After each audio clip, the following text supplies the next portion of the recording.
In the annals of history, few conflicts are as legendary as the Punic Wars, a series of titanic struggles that would shape the fate of the ancient world. These wars were not just battles, they were a clash of civilizations, pitting the rising might of Rome against the formidable empire of Carthage, a powerful city-state that dominated the western Mediterranean. It all began in 264 BCE, when Rome, having recently conquered the Greek cities of southern Italy, found itself drawn into a fierce rivalry with Carthage, which held sway over vast territories in North Africa, Spain, and Sicily. Carthage, with its mighty navy, controlled the seas and the lucrative trade routes that crisscrossed the Mediterranean. But Rome, driven by an insatiable hunger for expansion, was determined to break Carthage's grip. The First Punic War erupted with a thunderous roar, a war that raged primarily across the treacherous waves of the Mediterranean. Carthage's ships were unmatched, but the Romans, resourceful and relentless, quickly built a navy of their own, mimicking and improving upon Carthaginian designs. In a stunning reversal of fortune, Rome won a decisive naval battle in 241 BCE, seizing control of Sicily and signaling the beginning of a new era. But Carthage was not ready to bow to Rome just yet. In 218 BCE, a new threat emerged, a brilliant Carthaginian general named Hannibal.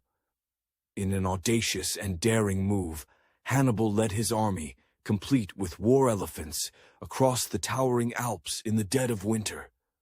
The sight of these enormous beasts descending from the mountains struck fear into the hearts of the Romans. For 15 long years, Hannibal waged a relentless campaign on Roman soil, winning battle after battle and bringing Rome to the brink of collapse.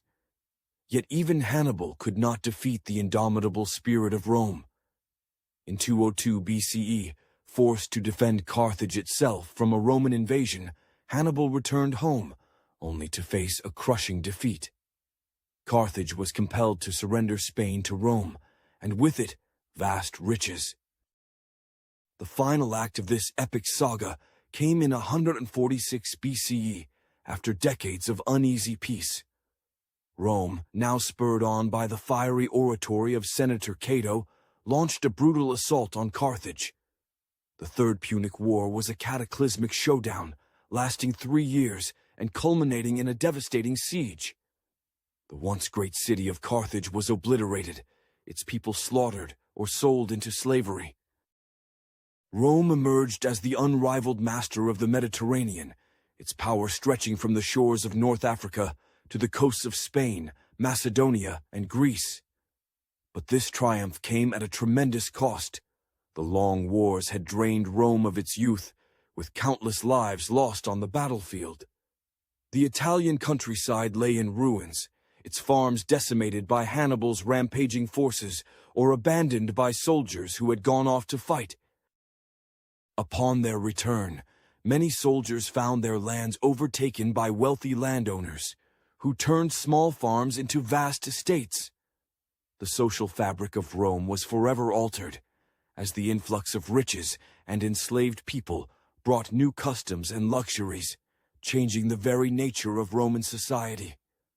The Punic Wars were more than just a military conquest.